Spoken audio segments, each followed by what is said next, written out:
दोस्तों, क्या आप जानते हैं कि समुद्र में रहने वाले 75% से भी ज्यादा जीवों के अंदर बायोल्यूमिनेसेंस का ट्रेट पाया जाता है। यानी 75% से भी ज्यादा समुद्री जीवों में यह खूबी होती है कि वो अपने शरीर से एक खास तरह की चमकदार लाइट को निकाल सकें। जबकि अगर हम लैंड एनिमल्स की बात करें तो जमीन पर रहने वाले जीवों में बायोल्यूमिनेसेंस की ये खूबी बेहद ही कम पाई जाती है।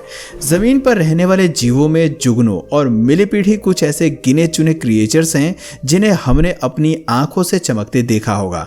ऐसे में ये सोचने वाली बात है कि आखिर समुद्र में ऐसा क्या खास है जो ज्यादातर समुद्री जीवों ने बायोल्यूमिनेसेंस को एडॉप्ट कर लिया, और लैंड पर ऐसी क्या कमी है जो लैंड एनिमल्स को चमकने की इस बेहतरीन खूबी से रोक रही है। जानना चाहते हैं तो हमारे साथ अंत तक बने रहें। तो देखो दोस्तों, समुद्री जीवों में बायोल्यूमिनेसेंस ज्यादा होने के एक नहीं बल्कि कई रीजंस होते हैं जिन्हें हम पॉइंट वाइज समझेंगे। डिफेंस। अब जैसा कि हम सभी जानते हैं कि समुद्र के अंदर की दुनिया हमारे लैंड की दुनिया से बेहद अलग है, क्योंकि समुद्र के अंदर क्रिएचर्स के लिए छिपने की कोई जगह नहीं होती है, जबकि लैंड पर लंबी लंबी घास, बड़े बड़े पेड़ पौधे, चट्टान और बिल भी मौजूद होते हैं। ऐसे में कुछ समुद्री जीवों ने डिफेंस के रूप में शिकारी मछलियों से खुद को बचाने के लिए अपने अंदर धीरे धीरे करके बायोल्यूमिनेसेंस विकसित कर लिया, जिसका सबसे बेस्ट एग्जाम्पल जेलीफिश और सिफोनोफोरस है। कॉम्ब जेलीफिश अपने शिकारी को देखते ही अपने शरीर को ग्लो करना शुरू कर देती है, जबकि सिफोनोफोरस अपने शिकारी को देखते ही अपने शरीर से छोटे छोटे स्टार्स के जैसे चमकने वाले बैक्टीरियाज को छोड़ती हैं, जिससे इनका शिकारी काफी डर जाता है और वहां से भागने में ही अपनी भलाई समझता है। वहीं कुछ जेलीफिश अपने शरीर से एक चिपचिपा लेकिन चमकदार स्लाइम छोड़ती हैं, जिसमें उनका शिकारी फंस जाता है और इस दौरान उन्हें वहां से भागने का मौका मिल जाता है। वहीं बात अगर सी फायरफ्लाइज की करें तो जब इनका शिकारी इन्हें निगलने की कोशिश करता है तब यह अपने शरीर से बेहद ही चमकदार लाइट छोड़ती हैं, जिससे इनके शिकारी का भी शिकारी अट्रैक्ट हो जाता है, जिसके वजह से इनके शिकारी को अपनी जान बचाने के लिए वहां से भागना पड़ता है और इस तरह से इन्हें भी वहां से बच निकलने का मौका मिल जाता है। दोस्तों, ये ठीक वैसा ही है जैसे अगर आपका बड़ा भाई आपको परेशान करने की कोशिश कर रहा है तो आप अपने हेल्प के लिए मम्मी या पापा को बुला लें। खैर, टॉपिक पर आते हैं। सी फायरफ्लाइज के अलावा सिंगल कॉर्ड प्लैंक्टन्स यानी कि डायनोफ्लैजिलेट्स भी खुद को शिकारियों से बचाने के लिए इसी टेक्निक का इस्तेमाल करते हैं, लेकिन उस समय इनकी संख्या इतनी ज्यादा होती है कि इनके चमकने पर यह देखने में बेहद ही खूबसूरत चमकदार लहर की तरह नजर आते हैं। वैसे दोस्तों, अगर आप यहाँ ये सोच रहे हैं कि समुद्र के अंदर भी तो चट्टानें होती हैं, तो समुद्री जीव छिपने के लिए वहां क्यों नहीं चले जाते? तो पहली बात तो ये है कि समुद्र में सिर्फ 1% ही चट्टानें होती हैं, और दूसरी बात ये कि चट्टानें समुद्र की सतह में होती हैं, जहां सिर्फ कुछ दुर्लभ समुद्री जीव ही रहते हैं। इसलिए अगर समुद्र में जिंदा रहना है तो फिशेस के लिए बायोल्यूमिनेसेंस बेहद जरूरी है।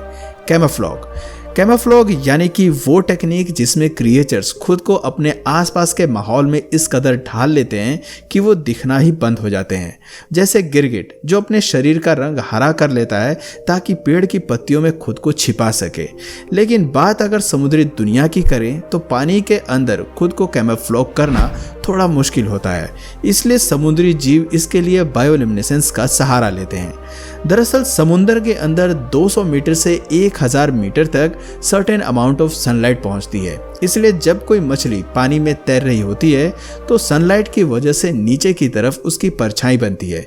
यानी ऐसे में अगर कोई शिकारी मछली नीचे तैर रही है और उससे थोड़ी ऊंचाई पर एक नॉर्मल फिश तैर रही है तो अपने ऊपर पड़ने वाली परछाई की वजह से शिकारी मछली को ऊपर वाली मछली के बारे में पता चल जाएगा और फिर वो उसे अपना शिकार बना लेगी।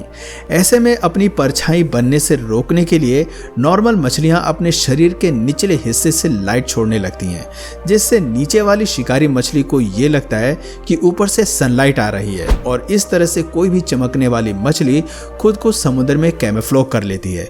समुद्र में हवाईयन बॉबटेल स्क्वैड फिश कैमोफ्लेज का सबसे बेस्ट एग्जांपल है, क्योंकि ये फिश सनलाइट की इंटेंसिटी के अकॉर्डिंग ही अपने शरीर से कम या ज्यादा लाइट को छोड़ती हैं। हंटिंग। दोस्तों, समुद्री जीव सिर्फ अपने शिकारियों से बचने के लिए ही लाइट नहीं छोड़ते हैं, बल्कि समुद्र के अंदर कुछ ऐसे क्रिएचर्स भी हैं जो शिकार करने के लिए बायोल्यूमिनेसेंस का यूज करते हैं, जैसे जायंट स्क्विड्स जो अपने बॉडी से एक तरह का फ्लैश लाइट छोड़ते हैं, जिससे छोटी मछलियों को लगता है कि कहीं से सनलाइट आ रही है, और इसके बाद वो लाइट का पीछा करते हुए खुद ही जायंट स्क्विड्स के पास आ जाते हैं, और फिर जायंट स्क्विड्स बड़ी आसानी से उन फिशेस को अपना खाना बना लेते हैं। Communication and meeting. दोस्तों, वैज्ञानिकों ने नई शोध में ये पाया कि लाइट एमिट करने वाली फिशेस आपस में बात करने के लिए या दूर से एक दूसरे को कांटेक्ट करने के लिए अपने शरीर के अलग अलग हिस्सों से लाइट छोड़ती हैं, जिसका सबसे बेस्ट एग्जाम्पल हम्बोल्ट स्क्वैड है, जो अलग अलग सिचुएशंस में अपने साथी से कांटेक्ट करने के लिए अपने बॉडी के अलग अलग पार्ट्स को ग्लो करती है। इसके अलावा लैंटर्न फिश, जिसके बैक पर कैमोफ्लेज के लिए तो शाइनी डॉट्स होते हैं, लेकिन वो अपने हेड को ग्लो करके अपने पार्टनर को अलग अलग तरह के सिग्नल्स भी भेजती है, जिससे ये अपने पार्टनर को मीटिंग के लिए अट्रैक्ट कर सके। दोस्तों, ये ठीक वैसा ही है जैसे गर्मियों की रात में लाइटिंग बग्स अपने पार्टनर को इम्प्रेस करने के लिए डांस करते हैं। अब दोस्तों, अभी तक हमने उन रीजंस की बात की जिसके वजह से ज्यादातर समुद्री जीवों में बायोल्यूमिनेसेंस पाया जाता है, लेकिन चलिए अब जानते हैं कि आखिर लैंड क्रिएचर्स में बायोल्यूमिनेसेंस इतना कम क्यों पाया जाता है। टॉक्सिसिटी। दोस्तों, इसे समझने के लिए आपको पहले यह समझना होगा कि समुद्री जीव आखिर चमकते कैसे हैं। दरअसल समुद्री जीवों के पास अपने शरीर से लाइट छोड़ने के दो तरीके होते हैं। पहला तो ये कि वो अपने शरीर में लाइट छोड़ने वाले बैक्टीरियाज को रहने की जगह दें, और दूसरा ये कि वो अपने शरीर में केमिकल्स को मिक्स करें ताकि वो अलग अलग तरह के फोटोन्स को प्रोड्यूस कर सके। इन केमिकल प्रोसेस में लुसिफेरिन नाम का एक मॉलिक्यूल का इस्तेमाल होता है, जो ऑक्सीजन के साथ मिलकर लाइट उत्पन्न करता है। वैसे दोस्तों, ये प्रोसेस सुनने में जितना आसान लग रहा है, असल में इतना आसान है नहीं। खैर, अब लैंड क्रिएचर्स की अगर बात करें तो लाइट छोड़ने के लिए जिन केमिकल्स का इस्तेमाल होता है वो लैंड क्रिएचर्स की बॉडी के लिए थोड़े जहरीले होते हैं। अब चूंकि समुद्री जीव तो हमेशा पानी में तैरते रहते हैं, इसलिए उनके शरीर से ये जहर आसानी से निकल जाता है, लेकिन लैंड क्रिएचर्स के लिए ऐसा कर पाना पॉसिबल नहीं होता है। इसके अलावा लैंड पर बायोल्यूमिनेसेंस ना होने का दूसरा सबसे बड़ा कारण है टाइम, यानी कि समय। अब दोस्तों, ये तो हम सभी जानते हैं कि जीवन की शुरुआत समुद्र से हुई, और फिर इसके लाखों साल बाद कुछ समुद्री जीव धीरे धीरे जमीन पर रहने आए।